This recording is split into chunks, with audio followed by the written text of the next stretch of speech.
What's going on, fantasy football fans? I'm your host, Hussein the Brain, and you're watching The Couch. Welcome to the Week 12 Turkey Day DFS NFL Picks Special Edition video. Today, for this video, we're only going to be focusing on the 3 games played on Thursday. Now, I said before I don't participate in that many contests containing only 2 slates, but hey, this is a 3-game slate and it's Turkey Day. You can't resist.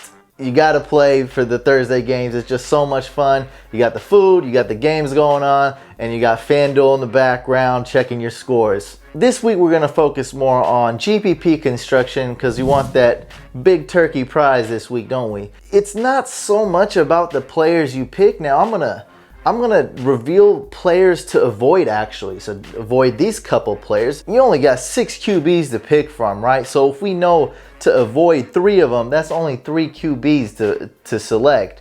So knowing who not to pick is gonna be a lot more valuable as opposed to a contest with 16 games going on. You got 32 quarterbacks. So if you avoid only 2 quarterbacks, you got 30 to choose from. We avoid 2 quarterbacks, now we only have 4 to choose from. So it's more about lineup construction. If you pick Aaron Rodgers, that's an obvious one, super obvious. If you pick Aaron Rodgers as your quarterback, you definitely don't want to pick the Bears defense. Now, you wouldn't pick the Bears defense anyway, but that's just an example. And there's going to be a lot of these throughout the video. So since we're pretty limited with our selections, there's only 6 teams playing, I'm going to sort of compare this to a multiple choice test. Now, you know what you do when multiple choice quiz comes up that you didn't study for. You want to get rid of the answers that you know are wrong, or you know that aren't going to have a high chance of being the right answer, right? So if we got multiple choice tests with one question has 6 answers, we want to get rid of some of those answers and narrow down our choices. So here are the rules. In cash games, 100% of the time, I'm avoiding the Bears quarterback, Jay Cutler. You can't trust this guy, obviously. Other than some garbage time, maybe. You know, you don't want him for cash games. Same thing goes with the Eagles quarterback situation. You don't trust either Eagles quarterback, whether it's Sanchez or Bradford playing. Now, I think I think Sanchez is going to play. They're both priced the same at 6,700. Now, the weather can be and likely will be a factor in the Green Bay game. It's Chicago at Green Bay. There's going to likely be some rain. There could be some snow. If there's a huge blizzard, then you want to lower your expectations for the players in that game, especially the receivers and the quarterback. Now, if it's a windy game, now winds could be up to 25 miles an hour. I'm not sure on this. You want to check. Winds can always change. So it can be anywhere from maybe 15 miles an hour winds, maybe less, all the way to 25 plus. Now, we're talking about over 20 miles per hour winds. I'm going to likely avoid Rodgers and Cutler in all lineups, regardless of GPP or cash. Now, I do like Rodgers in the cash game, but only if it's not too windy. If it's under 15 mile an hour winds, I like them a lot in the cash game, as long as there's not a crazy blizzard going on. So after we got rid of some of those choices, multiple choices, should I say, as far as quarterback goes. So if it's 25 mile an hour winds, crazy blizzard in Green Bay, we're not picking Rodgers. We already know we're not picking Cutler, especially in cash games. We're not picking Eagles quarterbacks in cash games.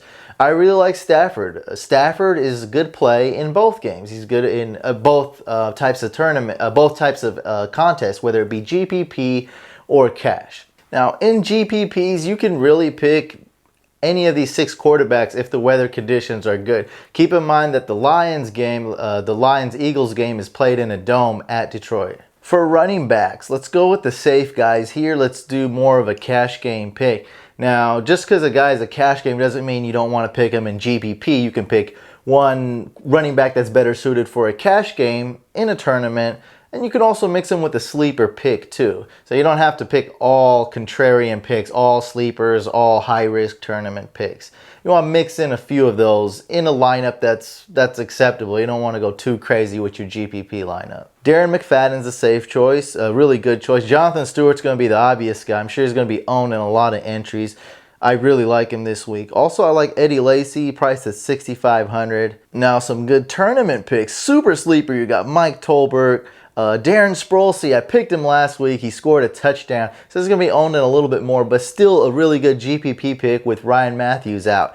He catches the ball really well, so that's going to help him out. Amir Abdullah is also another GPP pick. But even if I'm doing a high-risk lineup, I'm going to likely have at least one of these guys, McFadden, Stewart, or Lacey in there. In GPPs, you have to stack this week, and it's okay to stack with more than one receiver.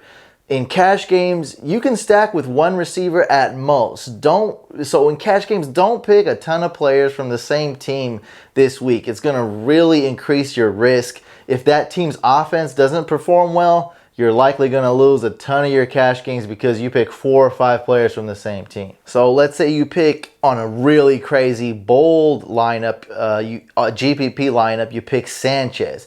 Now with Sanchez, you want to pair him with a wide receiver like Jordan Matthews, Brent Selleck. That's a really good one because Zach Ertz is out. Brent Selleck is a good touchdown type of receiver. He can catch touchdowns. So I like that. And maybe Josh Huff if you want to be really risky. With Cam Newton, I like Funchess because of his height. He can catch touchdowns. Wide receivers, you got a ton of options here. You got Megatron, Randall Cobb, Devontae Adams, Golden Tate, more of a GPP pick. Jordan Matthews, Terrence Williams, Devin Funchess, so on and so forth. Lance Moore, a sleeper, high-risk pick for GPP. It's really about how you construct your lineup. So let's say I pick Aaron Rodgers in a cash game. I might pick Randall Cobb, that's okay.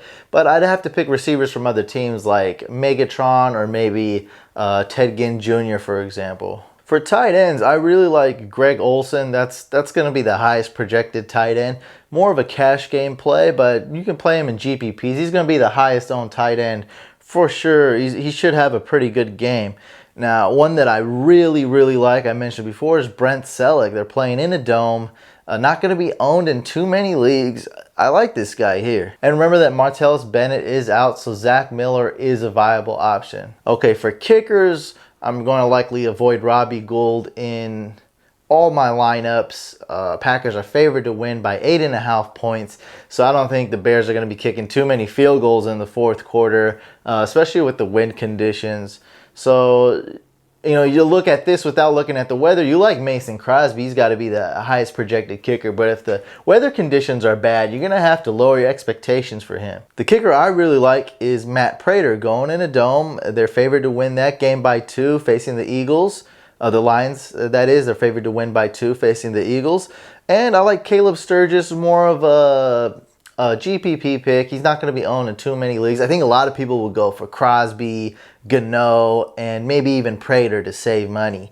So I really like Caleb Sturgis as a GPP pick. I don't see him being owned in too many entries. For defenses, the 4 defenses I would pick from would be the Packers, Eagles, Panthers, and Lions. I think the Panthers are a really safe choice, as well as the Packers. Now, if the weather is bad over there, I think this gives the defense a boost. I think they're going to play Jay Cutler fairly well. The Bears are banged up. We don't even know if Alshon Jeffrey is going to play, and if he does, if he's going to be more than a decoy, he could be really limited that game. Now, I like the Eagles and Lions defense, especially the Lions defense in GPPs, because they won't be owned in too many entries, and they're sort of boom or bust defenses. Sometimes they fail, they get you no points, they're terrible. Sometimes they do really well. So I like those 2 in GPPs. The Packers are more of I think probably the smartest choice. Panthers are decent as well. And by the way, I'm going to be avoiding the Bears defense in all my lineups, so that gets rid of one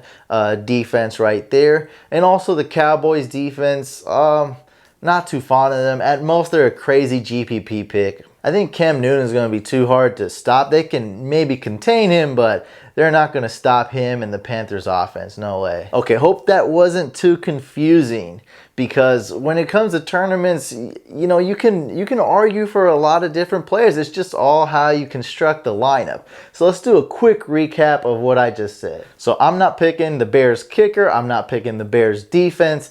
And in cash games, I'm definitely not picking any Bears players. If we have terrible weather conditions, especially the wind, which is the most important weather condition in the Green Bay game, I'm avoiding the quarterbacks and not going to pick too many receivers that game. Eddie Lacy will get a boost. James Starks will also get a small boost if the weather is bad. They're going to feed him the ball if it's windy. My top 3 running backs this week are Darren McFadden, Jonathan Stewart, and Eddie Lacy. If you're playing a GPP, you probably want to pick one running back that's not those 3 obvious choices. In a cash game, try not to have more than one wide receiver on the same team. In GPPs, you have to stack this week, and it's okay to stack with more than one wide receiver on the same team. If you guys want to play some of these picks, make sure you follow the link below in the description and use promo code FANTASYCOUCH. So follow the link below, use promo code FANTASYCOUCH, play on the Turkey Day contest. There's tons of cash games, and of course the big Turkey Day contest that I like to enter in, try to win some good money. You could also try for free if you want to play. You can play for $0 just to practice, and FanDuel also has games available for as low as $1.